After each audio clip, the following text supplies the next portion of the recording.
All right, I went home yesterday and I ate, and then I came back this morning without eating breakfast, and I've been here all morning, and so you guessed it, I'm starving. So I'm gonna power through this and call it a day and go home and eat.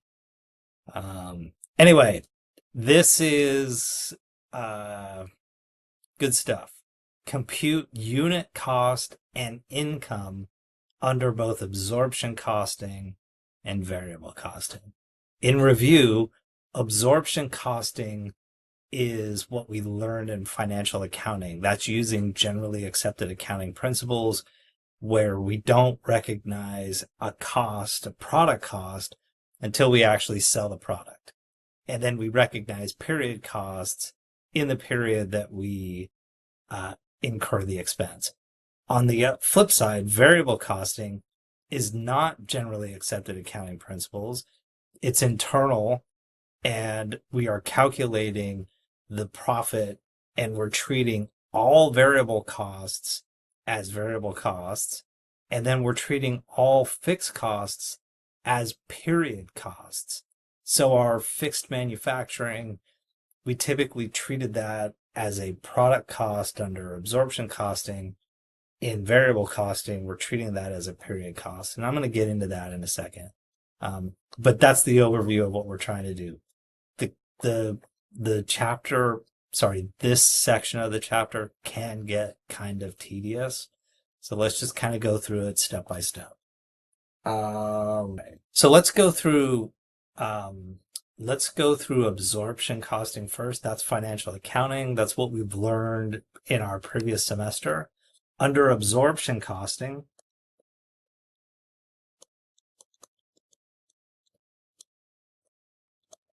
I can have revenue. Then I'm going to have cost of goods sold. And cost of goods sold is going to be direct material, direct labor, variable manufacturing overhead, and fixed manufacturing overhead. That will give me my gross profit. Then from gross profit, I will subtract all of my operating expenses to derive income. Okay. Now what I'm going to do, I think what I want to do is use the PowerPoint slides to just go through and see how this works. And I'm going to use these data. Okay, so what we're saying in this particular slide, let me get my pen working. Here's our information. Okay, we're going to use this information and we're going to stick it into the format that I just said. Okay, so the other assumption that's not super evident, I should say, in this particular example is that we are going to produce, really important, we're going to manufacture and produce 60,000 units. However, we are only going to sell 40,000. So we're going to produce 60,000, but we're only going to sell 40. And when we're using absorption costing, this is really interesting because what we're saying is, look, I have direct material that goes into work in process.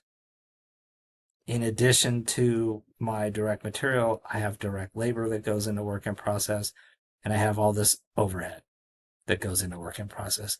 Then everything goes to finished goods. And then when I sell my product, I will recognize revenue and cost of goods sold to get gross profit. Okay, so what we're saying here is we're going to produce 60,000 units. We're going to transfer the 60,000 units into finished goods. However, we are only going to sell 40,000. And therefore, really important, I would put this in your notes, some portion of our fixed costs are going to remain in our inventory because we did not sell those units. Okay? That's the high overview. Now, let's just do it step by step. if I'm going to sell my units and I'm selling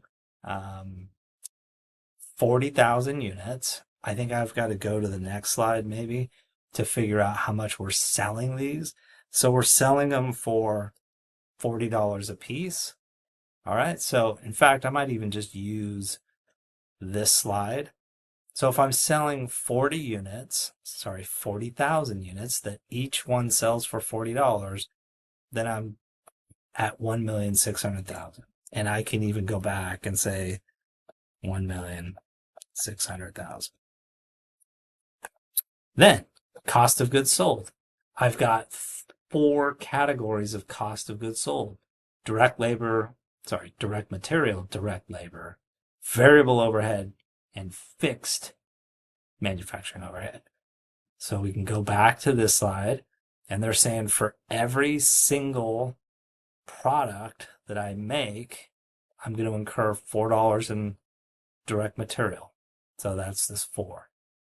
Every product that I produce is going to cost me $8 in direct labor. That's variable.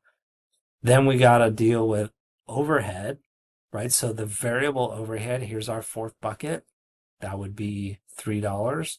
And then our fixed overhead, if my total overhead, fixed overhead, I should say, is 600,000, and I am producing 60,000 units, then every single product that I make is going to get allocated $10 in fixed overhead for a total of $25. So 4, 8, 3, 10. So we're saying 4, 8, 3, 10 times the 40,000 units times the 40,000 units times the 40,000 units times the 40,000 units. And then we would sum all of that up. And I'm pretty sure the PowerPoint slides already do that for us in the next slide. Total cost of goods sold, here's our $25 per unit, 40,000 units, so 1 million total. Right, so this all gives me 1 million. And therefore my gross profit is 600,000. Then I want to go look at my operating expenses. And in this particular example, do they give us operating expenses? They do not give us operating expenses on this slide. They give them to us here. They're basically saying selling and administrative expenses, there's a fixed element, which is 200,000. And then there's a variable element, which is $2 per unit times the 40,000 units, so 280. And I'm just going to do it on mine, 280,000. So 600,000 minus 280, I get income of 320. And again, remember that some portion of the fixed overhead is still in inventory, because even though we incurred 600,000 in fixed manufacturing overhead, we are only including 400,000 in this example because 200,000 resides in finished goods with ending inventory. Okay, now on the flip side, I want to do variable costing, right? So an income statement using variable costing. Okay. So that format is going to be revenue minus all my variable costs. So it would be direct material, direct labor, variable manufacturing overhead, and variable SG&A. All of those taken away from revenue, again, is contribution margin. And then I am going to treat all fixed expenses, whether they're product costs or period costs, I'm going to treat them all as period costs. So I will have fixed manufacturing overhead and fixed SG&A, and that will give me my income. Okay. So again, we are producing 60,000 units and selling 40,000 units. We're selling the 40,000 units for $40 a piece. So it's the same revenue, 1,600,000. Then we have direct material, and we just said that that was 4 times 40. And then we have direct labor. We said that was 8 times 40. Then we had variable overhead. We said that was $3 times 40,000 units. And now we have variable SG&A, and I forgot what that was. But we can go down here, and this slide is telling me our variable SG&A is $2 per unit. So that was 2 times 40.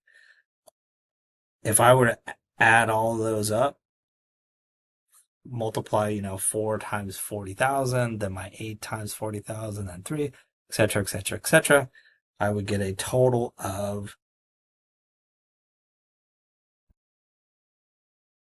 680,000. Okay, so all of my variable expenses, 680,000. That would leave a contribution margin of, you're right, I can't do that in my head, 920,000. 1,600,000 in revenue less minus 680,000 in variable costs leaves me with a contribution margin of 920,000. Then we got to go find our fixed manufacturing overhead. I think we were saying in this slide, our fixed manufacturing overhead was 600,000. And remember, in variable costing, we're including all of the fixed manufacturing overhead. So I am going to include all of that. The difference between absorption costing and variable costing lives right there. We are only going to include fixed manufacturing associated with the units that we sold when we're using absorption costing, whereas in variable costing, we're including it all. Okay? And then just like in absorption costing, we're always going to include the 280. So 920 minus 600 minus 280 is going to give me income of, I can't do that in my head, 120,000.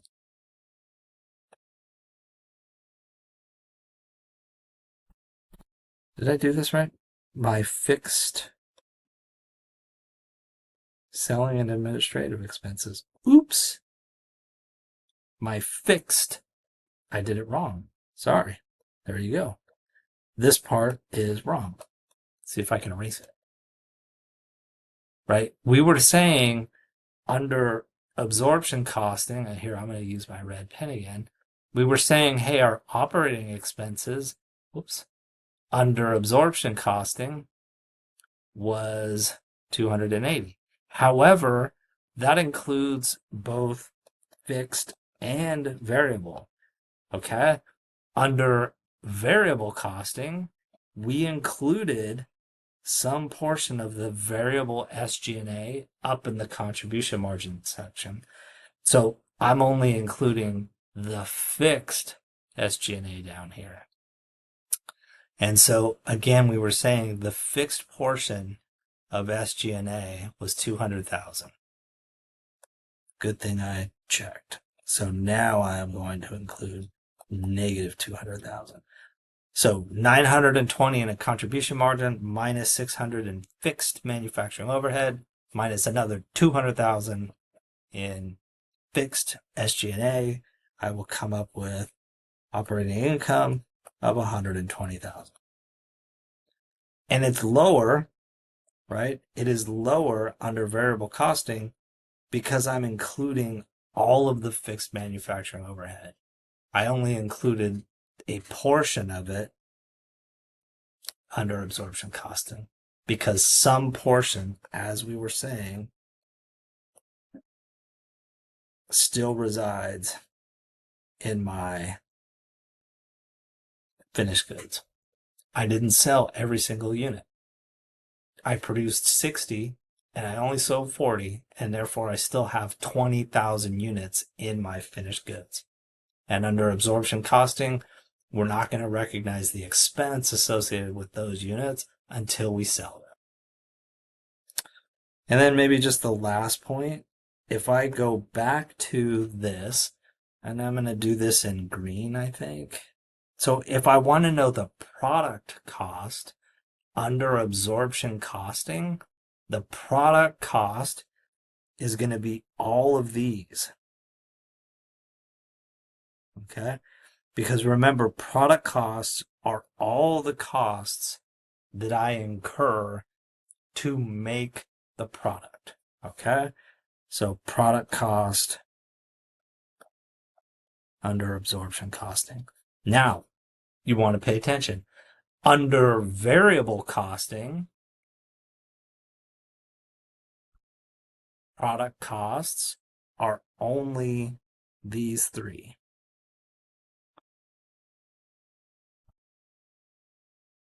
Okay?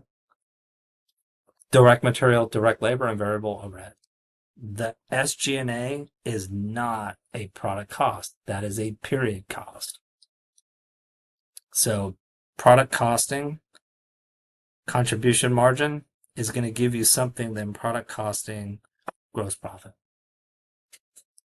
That will come up in the homework.